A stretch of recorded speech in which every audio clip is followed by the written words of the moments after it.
Guys, we have some major news. It looks like crypto founders and projects are actually geo-fencing the United States. And it's because of the uncertainty coming from the United States. They don't know if they're allowed or not. They don't really know what the rules are actually going to be. We know Congress is making them, but it hasn't been passed yet. So there could be less opportunities for the United States. So this could be a big problem for those of you that want to get in on new projects. Variant Fund Legal Chief Officer Jake Chervinsky says geofencing is an extreme measure to ensure compliance with U.S. law. And the U.S. DOJ, the SEC, they have been suing certain companies, and they want to make sure that no one from the U.S. can get in on their projects, so they can't be sued. Because even if one U.S. person buys like their coin or whatever, they could possibly be sued. So they could take the extreme step of geofencing U.S. users. And they haven't done it yet, but they're increasingly looking into it because the regulations they're just unsure about. And until some of these lawsuits get settled, probably in their favor, they might geofence them, but that may take a year or more. It is an extreme solution, but they also don't want to owe hundreds of millions of dollars. So Variant Fund Chief Legal Officer Jake Chervinsky said that many crypto founders are considering using geofencing as a compliance strategy as regulators in the United States continue their war on crypto. In simple terms, geofencing means stopping people in a certain geography from accessing a product by creating a virtual fence around it. Now, I don't know how they're going to get around VPNs unless they just have like various VPN addresses and they just block those addresses. And they're using this as a fallback strategy. They obviously don't want to do this because they do want to have their hands in the US market, but they can't afford to be in the US market. It's going to cost them a lot in compliance, and it's going to cost them legal trouble. So basically, it's a pretty extreme solution to the problem of regulatory uncertainty, completely abandoning the US market, but sometimes there's no other way. I think it'll still be a small amount of projects that actually do this because the United States market is just too lucrative to basically like abandon completely. But, some of them just can't really afford the legal fines for doing so. So in 2023, 17 jurisdictions representing 70% of global crypto exposure tightened their regulations according to TRM Labs.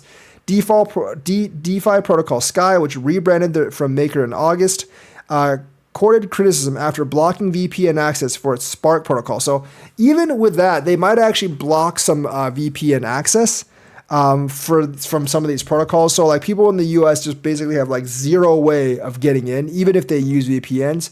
Not only can they block US IPs, but they'll block VPNs as well. So they are there to ensure under any reasonable circumstance that they are not serving US customers. Obviously, this could actually result in the US basically really falling behind in crypto. So like obviously Binance geofences, but I don't think they detect VPNs. Meanwhile, Ethereum restaking protocol EigenLayer blocked users from 30 countries, including US, Canada, China, Russia, from claiming its airdrop in April. So obviously, a lot of airdrops are not going to be claimed by US citizens because they can't. So essentially, like more and more of these projects are geofencing parts of their project from the US. And I think you're going to see more of that happening until we get some regulations into place or until our agencies stop with the regulation by enforcement. I know Gary Gensler is being attacked by Congress for his regulation by enforcement, but it does not seem like he has much intention for doing so. I think overturning Chevron was one of the steps basically into stopping regulation by enforcement, because now he has to win in court before he does things like that. But the crypto kind of landscape in the US is still kind of like indeterminate right now. And there are more and more companies that might just like geofence, therefore reducing our opportunities and exposure to certain products. It's very extreme and costly to ensure compliance with US law, but it could be the only path for several of these products. So hopefully it really doesn't get to that point for a lot of products, but unfortunately, you might actually see less and less projects available to invest within the United States, and they might actually take the extreme measure of blocking out VPNs as well.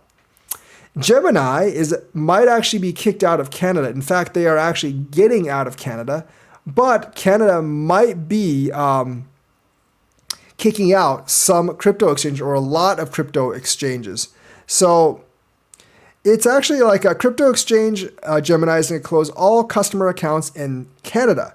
Obviously, they're going to stay in the US. So Gemini told its Canadian users they have 90 days, 3 months to withdraw funds before it closes all accounts by the end of the year. So if you are a Gemini user in Canada, you have to close your account, and you should do so right now before you risk any chance of losing it. The Winklevoss founded crypto exchange Gemini is set to close all customer accounts in Canada by the end of 2024. So right now, September 30th, you have October, November, and December. They just sent the email out yesterday.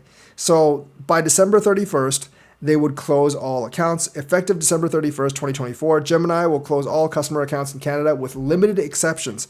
As a result, we will be closing your Gemini account. So get your funds out before then. Canada actually had official regulators introduce new rules for crypto exchanges and trading platforms operating on Canadian soil.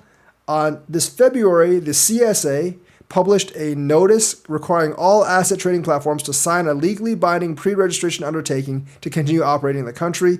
Among several restrictions, exchanges are prohibited from allowing Canadian clients to buy or deposit stablecoins without approval from the CSA. So that's a lot of burden, and I guess a lot of people couldn't meet that burden. In light of recent insolvencies involving a number of CTPs, including Voyager Digital, Celsius Network, and FTX. So this was like because of the 2022 stuff, BlockFi and Genesis Global, we are introducing important new investor protection provisions to the standard form of PRU, wrote the CSA.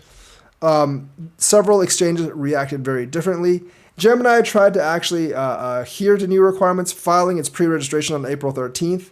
As a spokesperson said, Canada was one of the most important and developed markets in the Americas, but obviously right now they can't continue to operate in Canada.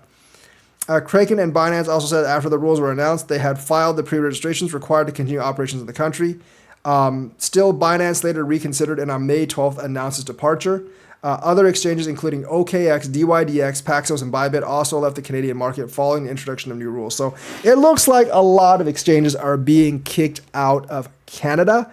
And it does actually look like they're making it harder and harder for exchanges to comply. So effective December 31st, we will close all customer accounts in Canada with limited exceptions. As a result, we will be closing your Gemini account. We are reaching out to let you know that you will have 90 days starting on September 30th to remove your assets from Gemini's platform. Please withdraw your assets by December 31st, as Gemini will close your account after that date. Prior to December 31st, 2024, please take the below actions. Withdraw any crypto assets to an external wallet address. Withdraw any fiat to your linked bank account. And they basically have instructions. So it looks like, one by one, the exchanges are leaving Canada because of the new rules. Not really sure how many options Canadian users actually have for cryptocurrencies right now. Chainlink has a major announcement. It is with their CCIP. It is with Project Guardian in Singapore, which they are partnered with. And a top 4 Australian bank is actually going to do RWA tokenization via Project Guardian, which means, guess what? They are using Chainlink for interoperability. Guardian is actually using Chainlink to communicate between chains. So Chainlink gains another big client for their use case. And it might not just be this. Obviously, this Guardian stuff is being tried out by DBS, Deutsche Bank, JP Morgan, and several others. So CCIP will probably be in the crypto news a lot. Now, this hasn't affected Chainlink's price because I'm not exactly sure how the token will be used within CCIP for this. But overall, definitely a really good piece of news for Chainlink. And you'll definitely be hearing a lot of news from Chainlink in the bull market. And with so many big clients, I'm sure it'll spur up some FOMO. I still have some of my own reservations about Chainlink because they still don't really have their own ecosystem. But with this FOMO that this will be generating in the bull run, it actually might be enough. I do think they've established themselves as the number one oracle, even though I think PYTH might have better ROI potential. I think Chainlink is going to easily be the number one oracle out there, and I think it's safer. It has some industrial utility. It has some big partnerships, and it's going to be the one that most DeFi projects use, even though Solana and Ton are both using PYTH. But that is the announcement of the big Chainlink partnership. And it is kind of exciting. Chainlink hasn't been doing so well, but it could actually go up to, I think, about $100 in the bull run. And I do think they'll have a lot to actually tout once things start bull running. I think you'll start to see a lot of news from all projects, but especially Chainlink in this regard. There are certain tokens attracting a lot of whale attention. And these are the ones that where whales are actually buying and selling more. And number one is actually Injective Protocol. And this is counting cryptocurrencies with at least $2 billion in market cap. And in terms of whale activity, not in terms of price, but in terms of whale activity and volume, Chainlink is number one with 456%. Wrap BTC is number two, 421. Now, Wrap BTC is pegged to BTC, so it's kind of useless when it comes to actually investment. Shiba Inu is number three with plus 360. MakerDAO or DAI is up with plus 147. Pepe is up with plus 109. Tether is up with plus 74. Athena Labs is up with plus 67.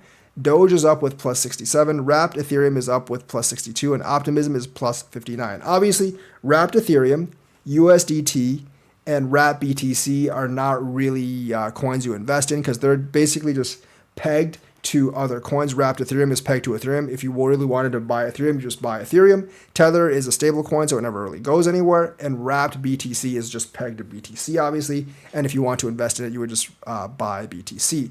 So out of the 7 that are left, there's 3 that are meme coins and 4 that aren't meme coins. Injective is number 1.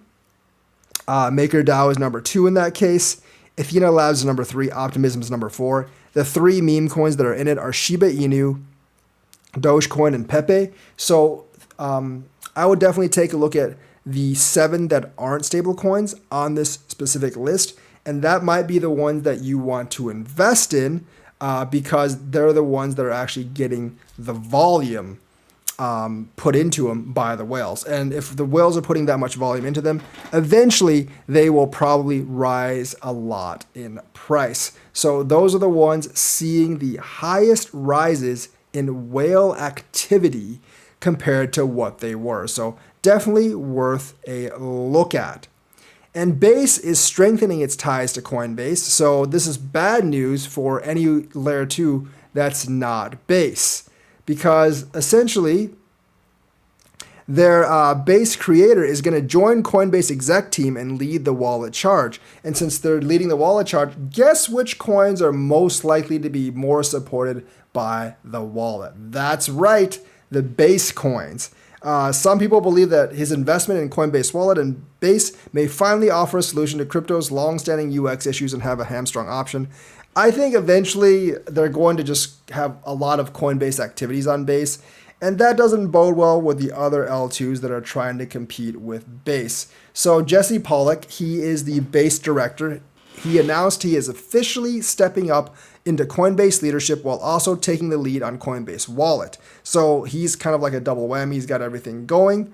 And that could level up the crypto user experience, but that could also level up the Base user experience and also level up the Base investors wallet. Now, obviously, Base doesn't have a coin, but you have like a lot of projects on Base. So I think a lot of those projects might actually get integrated into the wallet, and this could be very, very exciting for those Base project holders. So Pollock said on Twitter, "Hey everyone, some news. In addition to leading the Base team, I'll be stepping up to lead Coinbase Wallet and joining the Coinbase exec team. I'm really excited to take on this new mandate and to accelerate our mission of bringing 1 billion people and 1 million builders on chain. Base and Coinbase Wallet share the same North Star, make it dead simple for the world to come on chain, and connect everyone who does the incredible products being built across the entire on-chain economy. Now we'll be able to work together more closely to make this happen. One important note, Base will continue to uphold its core values of being for everyone, a bridge not an island, and decentralized and open source. Coinbase Wallet will continue to work across the entire on-chain economy and will start to work of embodying the other Base values in even more ways. I'm excited to work even more closely with the Wallet team and keep leading the Base team." So he is basically the integration of Coinbase Wallet and the Base team. So I can see Base tokens being more closely integrated with Coinbase wallet. It's going to improve the UI and it's going to make it seamless. But if there's one L2 that's really going to benefit from this, it's obviously Base. Obviously, Coinbase was going to favor Base anyways, but this brings it even closer. Like I said, not very good news for the other L2s, but great news for both Coinbase and Base, in my opinion. So that's the news for today. Let me know what you think. Like and subscribe, hit that bell notifications button. Thank you and have a nice day.